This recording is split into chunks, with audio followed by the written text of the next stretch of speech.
नमस्कार साहित्य प्रेमियों, आपका स्वागत है साहित्य सागर चैनल में। आज हम लेकर आए हैं मुंशी प्रेमचंद जी की लिखी कहानी काशी में आगमन। आज जब से विजरानी का काव्य चंद्र उदय हुआ, तभी से उसके यहाँ सदैव महिलाओं का जमघट लगा रहता था। नगर में स्त्रियों की कई सभाएं थी, उनके प्रबंध का सारा भार उसी को उठाना पड़ता था। उसके अतिरिक्त अन्य नगरों से भी बहुधा स्त्रियों उससे भेंट करने को आती रहती थी। जो तीर्थयात्रा करने के लिए काशी आता, वह विरजन से अवश्य मिलता। राजधर्म सिंह ने उसकी कविताओं का सर्वांग सुंदर संग्रह प्रकाशित किया था। उस संग्रह ने उसके काव्य चमत्कार का डंका बजा दिया था। भारतवर्ष की कौन कहे, यूरोप और अमेरिका के प्रतिष्ठित कवियों ने उसे उनकी काव्य मनोहरता पर धन्यवाद दिया था। भारतवर्ष में एकाध ही कोई रसिक मनुष्य रहा होगा जिसका पुस्तकालय उसकी पुस्तक से सुशोभित न होगा। विरजन की कविताओं को प्रतिष्ठा करने वालों में बालाजी का पद सबसे ऊंचा था। वे अपनी प्रभावशालिनी वक्तृताओं और लेखों में बहुधा उसी के वाक्यों का प्रमाण दिया करते थे। उन्होंने सरस्वती में एक बार उसके संग्रह की सविस्तार समालोचना भी लिखी थी। एक दिन प्रात काल ही सीता, चंद्रकुंवरी, रुक्मणी और रानी विरजन के घर आईं। चंद्रा ने इन स्त्रियों को फर्श पर बिठाया और आदर सत्कार किया। विरजन वहां नहीं थी क्योंकि उसने प्रभात का समय काव्य चिंतन के लिए नियत कर लिया था। उस समय किसी आवश्यक कार्य के अतिरिक्त सखियों से मिलती जुलती नहीं थी। वाटिका में एक रमणी कुंज था। गुलाब की सुगंधित से सुरभित वायु चलती थी। वहीं विरजन एक शिलायन पर बैठी हुई काव्य रचना किया करती थी। वह हाव्य रूपी समुद्र से जिन मोतियों को निकालती, उन्हें माधवी लेखनी की माला में पिरोन लिया करती थी।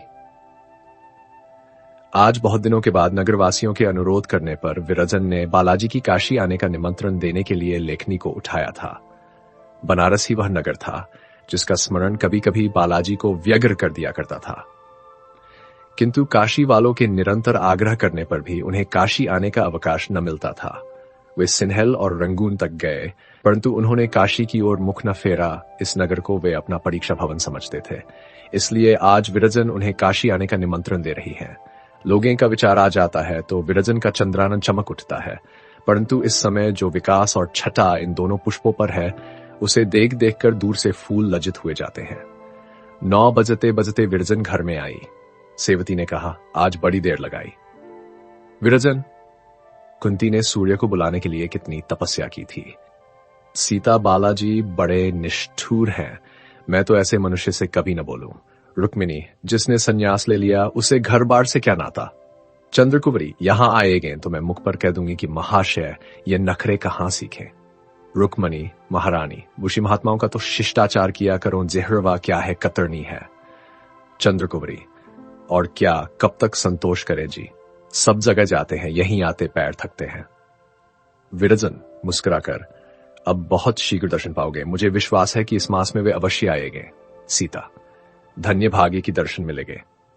मैं तो जब उनका वृतांत पढ़ती हूं यही जी चाहता है कि पाऊं तो चरण पकड़कर घंटों रोऊं। ईश्वर ने उनके हाथों में बड़ा यश दिया। दारानगर की रानी साहिबा मर चुकी थी, सांस टूट रही थी कि बालाजी को सूचना हुई। छटा पहुंचे और क्षण मात्र में उठाकर बैठा दिया। हमारे मुंशी जी उन दिनों वहीं थे। कहते थे कि रानी जी ने कोष की कुंजी बालाजी के चरणों पर रख दी और कहा, आप इसके स्वामी हैं। बालाजी ने कहा, मुझे धन की आवश्यकता नहीं, अपने राज्य में 300 गौशालाएं खुलवा दीजिए। मुख से निकलने की देर थी। आज तारानगर में दूध की नदी बहती है, ऐसा महात्मा कौन होगा। चंद्रकुंवरी, राजा नवलखा का तपेदिक उन्हीं की बूटियों से छूटा। सारे वैद्य डॉक्टर जवाब दे चुके थे। जब बालाजी चलने लगे तो महारानी जी ने 9 लाख का मोतियों का हार उनके चरणों पर रख दिया। बालाजी ने उसकी ओर देखा तक नहीं। रानी, कैसे रुखे मनुष्य हैं। रुक्मणी, हाँ और क्या, उन्हें उचित था कि हार ले लेते। नहीं कंठ में डाल लेते। विरजन, नहीं लेकर रानी को पहना देते। क्यों सखी। रानी, हाँ मैं उस हार के लिए गुलामी लिख देती। चंद्रकुंवरी, हमारे यह पत्ती तो भारत सभा के सभ्य बैठे हैं, 250 रुपये लाख यत्न करके रख छोड़े थे। उन्हें यह कहकर उठा ले गए कि घोड़ा लेंगे। क्या भारत सभा वाले बिना घोड़े के नहीं चलते। रानी, कल ये लोग श्रेणी बांधकर मेरे घर के सामने से जा रहे थे, बड़े भले मालूम होते थे। इतने ही में सेवती नवीन समाचार पत्र ले आई। विरजन ने पूछा, कोई ताजा समाचार है। सेवती, हाँ बालाजी मानिकपुर आए हैं। एक अहीर ने अपनी पुत्र के विवाह का निमंत्रण भेजा था। उस पर प्रयाग से भारत सभा के सभ्यों हित रात को चलकर मानिकपुर पहुंचे। अहीरों ने बड़े उत्साह और समारोह के साथ उनका स्वागत किया है और सबने मिलकर 500 गायें भेंट दी हैं। बालाजी ने वधू को आशीर्वाद दिया और दुल्हे को हृदय से लगाया। 5 अहीर भारत सभा के सदस्य नियत हुए। विरजन, बड़े अच्छे समाचार है। माधवी, इसे काट के रख लेना। और कुछ? सेवती, पटना के पास ही उन्हें एक ठाकुर गुरुद्वारा बनवाया है, वहां की भारत सभा ने बड़ी धूमधाम से उत्सव किया। विरजन, पटना के लोग बड़े उत्साह से कार्य कर रहे हैं। चंद्रकुंवरी, गरूरियां भी अब सिंदूर लगाएंगी, पासी लोग ठाकुर द्वारे बनवाएंगे। रुक्मणी, क्यों वे मनुष्य नहीं हैं? ईश्वर ने उन्हें नहीं बनाया। आप ही अपने स्वामी की पूजा करना जानती हैं। चलो हटो, मुझे पासियों से मिलाती हो, ये मुझे अच्छा नहीं लगता। रुक्मिणी, हाँ, तुम्हारा रंग गोरा है ना, और वस्त्र आभूषणों से सजी बहुत हो, बस इतना ही अंतर है कि और कुछ? चंद्रकुंवर, इतना ही अंतर क्यों है? पृथ्वी आकाश से मिलाती हो, ये मुझे अच्छा नहीं लगता। मुझे कछवाहों वंश में हूं, कुछ खबर है? रुक्मिणी, हाँ जानती हूं, नहीं जानती थी तो अब जान गई। तुम्हारे ठाकुर साहब किसी पासी से बढ़कर युद्ध करेंगे? ये सिर्फ ठेरी पाग रखना जानते हैं। मैं जानती हूं कि कोई छोटा सा पासी भी उन्हें कांख तले दबा लेगा। विरजन, अच्छा, अब इस विवाद को जाने दो। तुम दोनों जब आती हो लड़ती हो आती हो। सेवती, पिता और पुत्र का कैसा संयोग हुआ है? ऐसा मालूम होता है कि मुंशी शालिग्राम ने प्रतापचंद्र ही के लिए संन्यास लिया था। यह सब उन्हीं कर शिक्षा का फल है। रुक्मिणी, हाँ, और क्या? मुंशी शालिग्राम तो अब स्वामी ब्रह्मानंद कहलाते हैं। प्रताप को देखकर पहचान गए होंगे। सेवती, आनंद से फूले न समाये होगे। रुक्मिणी, यह भी ईश्वर की प्रेरणा थी, नहीं तो प्रतापचंद्र मानसरोवर क्या करने जाते? सेवती, ईश्वर की इच्छा के बिना कोई बात होती है। विरजन, तुम लोग मेरे लालाजी को तो भूल ही गई। ऋषिकेश में पहले लालाजी ही से प्रतापचंद्र की भेंट हुई थी। प्रताप उनके साथ साल भर तक रहे, तब दोनों आदमी मानसरोवर की ओर चले। रुक्मिणी, हाँ, प्राणनाथ के लेख में तो यह वृत्तांत था। बालाजी तो यही कहते हैं कि मुंशी संजीवन लाल से मिलने का सौभाग्य मुझे प्राप्त न होता तो मैं भी मांगने खाने वाले साधुओं में ही होता। चंद्रकुंवरी, इतनी आत्मोन्नति के लिए विधाता ने पहले ही से सब सामान कर दिए थे। सेवती, तभी इतनी सी अवस्था में भारत के सूर्य बने हुए हैं। अभी 25वें वर्ष में हो गए। विरजन, नहीं, 30वां वर्ष है। मुझसे साल भर के जेठे हैं। रुक्मिणी, मैंने तो उन्हें जब देखा उदास ही देखा। चंद्रकुंवरी, उनके सारे जीवन की अभिलाषाओं पर ओंस पड़ गई, उदास क्यों न होंगी?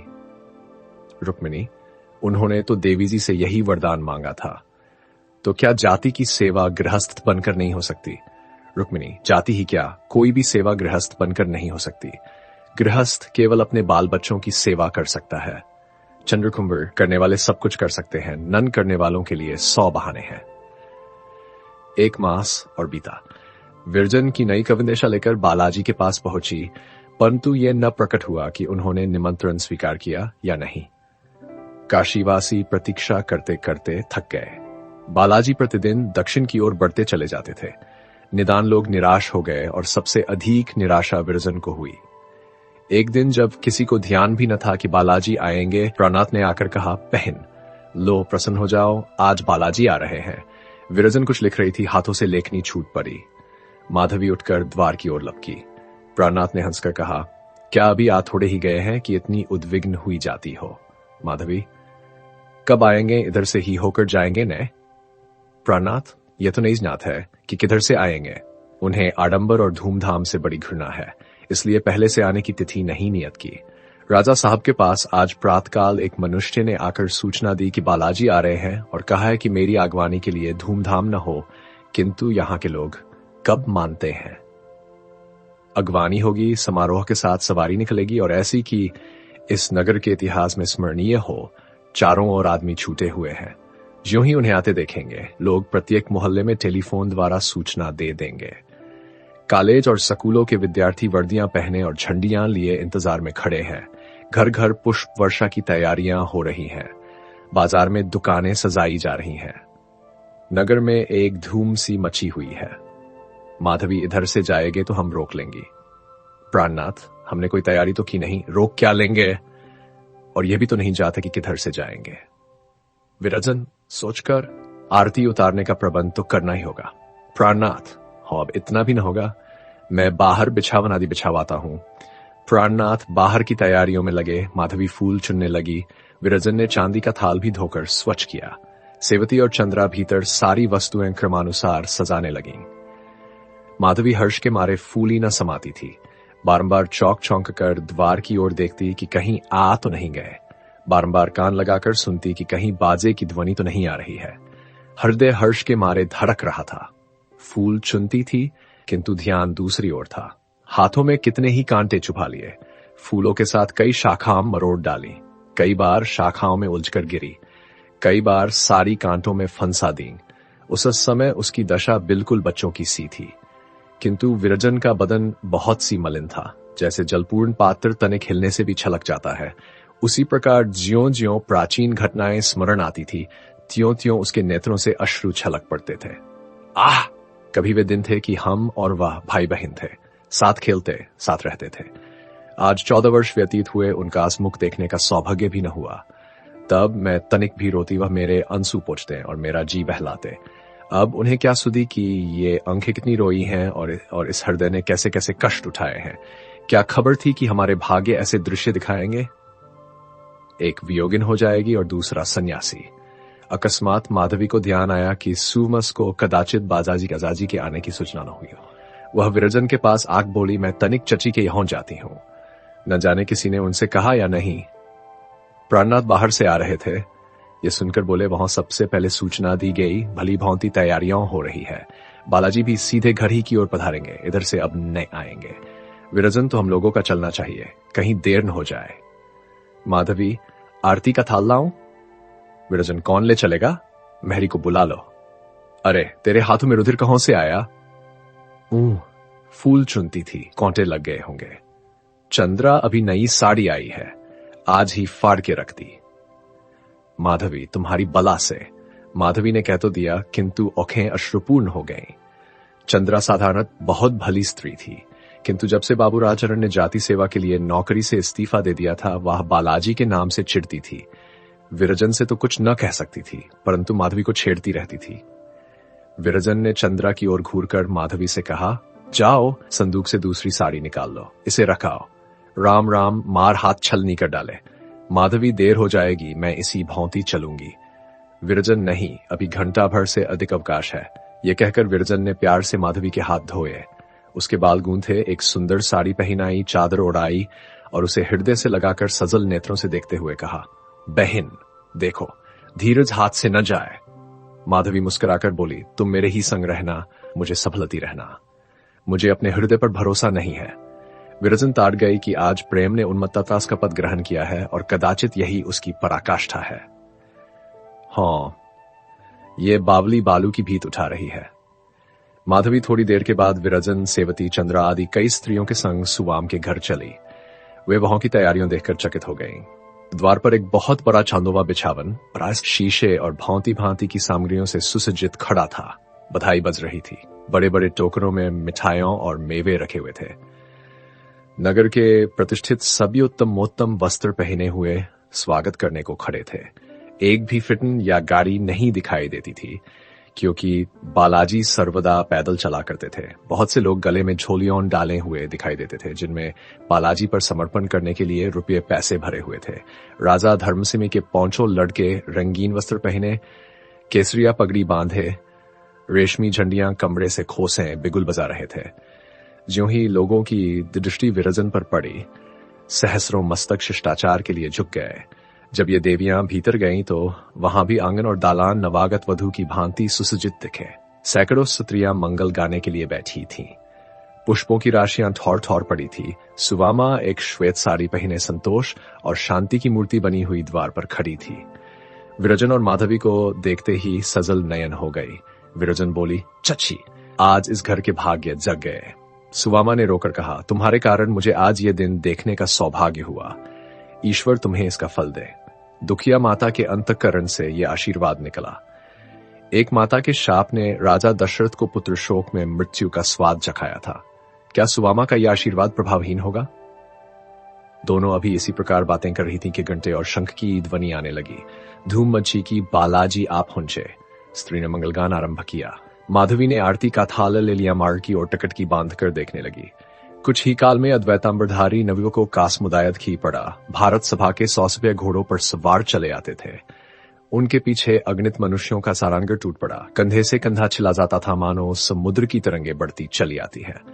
इस पीड़ा में बालाजी का मुखचंद्र ऐसा दिखाई पड़ता था मानो मेघाच्छादित चंद्रोदय हुआ है। ललाट पर अरुण चंदन का तिलक था और कंठ में एक गेरुए रंग की चादर पड़ी हुई थी। सुवामा द्वार पर खड़ी थी। ज्यों ही बालाजी का स्वरूप उसे दिखाई दिया, धीरज हाथ से जाता रहा। द्वार से बाहर निकल आई और सिर झुकाए नेत्रों से मुक्त हार गूंथती बालाजी की ओर चली। आज उसने अपना खोया हुआ लाल पाया है। वह उसे हृदय से लगाने के लिए उद्विग्न है। सुवामा को इस प्रकार आते देखकर सब लोग रुक गए। विदित होता था कि आकाश से कोई देवी उतर आई है, तो दिख सन्नाटा छा गया। बालाजी ने कई आई डग आगे बढ़कर माती जी को प्रणाम किया और उनके चरणों पर गिर पड़े। सुवामा ने उनका मस्तक अपने अंक में लिया। आज उसने अपना खोया हुआ लाल पाया है। उस पर आंखों से मोतियों की वृष्टि कर रही है। इस उत्साहवर्धक दृश्य को देखकर लोगों के हृदय जातीयता केंद्र में मतवाले हो गए। 50 सहस्र स्वर से ध्वनि आई, बालाजी की जय। मेघ गर्जा और चतुर्दिक से पुष्प वृष्टि होने लगी। फिर उसी प्रकार दूसरी बार मेघ की गर्जना हुई, मुंशी शालिग्राम की जय। और सहस्रों मनुष्य स्वदेश पर प्रेम खेम दसे मत वाले होकर दौड़े और सुवामा के चरणों की रज माथे पर मलने लगे। इन ध्वनियों से सुवामा ऐसी प्रमुदित हो रही थी जैसे महुअर के सुनने से नागिन मतवाली हो जाती है। आज उसने अपना खोया हुआ लाल पाया है। अमूल्य रत्न पानी हो गए हैं। इस रत्न के कारण आज उसके चरणों की रज लोगों के नेत्रों का अंजन और माथे का चंदन बन रही है। अपूर्व दृश्य था। बारंबार जयकार की ध्वनि उठती थी और स्वर्ग के निवासियों को भाद्र की जागृति का शुभ संवाद सुनाती थी। माता अपने पुत्र को कलेजे से लगाए हुए है। बहुत दिन के अनंतर उसने अपना खोया हुआ लाल है। वह लाल जो उसकी जन्म भर की कमाई था। फूल चारों ओर से निछावर हो रहे हैं। स्वर्ण की वर्षा हो रही है। माता और पुत्र कमर तक पुष्पों के समुद्र में डूबे हुए हैं। ऐसा प्रभावशाली दृश्य किसके नेत्रों ने देखा होगा। सुवामा बालाजी का हाथ पकड़े हुए घर की ओर चली। द्वार पर पहुंचते ही स्त्रियां मंगल गीत गाने लगी और माधवी स्वर्णचित थलदीप और पुष्पों से आरती करने लगी। विरजन ने फूलों की माला जिसे माधवी ने अपने रक्त से रंजित किया था उनके गले में डाल दी। बालाजी ने सल नेत्रों से विरजन की ओर देखकर माधवी को बालाजी के दर्शन की कितनी अभिलाषा थी, किंतु इस समय उसके नेत्र पृथ्वी की ओर झुके हुए। वह बालाजी की ओर नहीं देख सकती। उसे भय है कि मेरे नेत्र पृथ्वी हृदय के भेदों खोल देंगे। उनमें प्रेम रस भरा हुआ है। अब तक उसकी सबसे बड़ी अभिलाषाएं है थी कि बालाजी का दर्शन पाऊं। आज प्रथम बार माधवी के हृदय में नई अभिलाषाएं उत्पन्न हुई। आज अभिलाषाओं ने सिर उठाया है, मगर पूर्ण होने के लिए नहीं। आज अभिलाषा वाटिका में एक नवीन कली लगी है, मगर खिलने के लिए नहीं, वरन मुरझाने मिट्टी में मिल जाने के लिए। माधवी को कौन समझाए कि तू इन अभिलाषाओं को हृदय में उत्पन्न होने दे। ये अभिलाषाएं तुझे बहुत रुलाएंगी। तेरा प्रेम काल्पनिक है। तू उसके स्वाद से परिचित है। क्या अब वास्तविक प्रेम का स्वाद लिया चाहती है? यदि इस प्रस्तुति ने आपके हृदय को स्पर्श किया हो तो कृपया इस वीडियो को लाइक करें, कमेंट करें और साहित्य सागर चैनल को सब्सक्राइब करना न भूलें। धन्यवाद।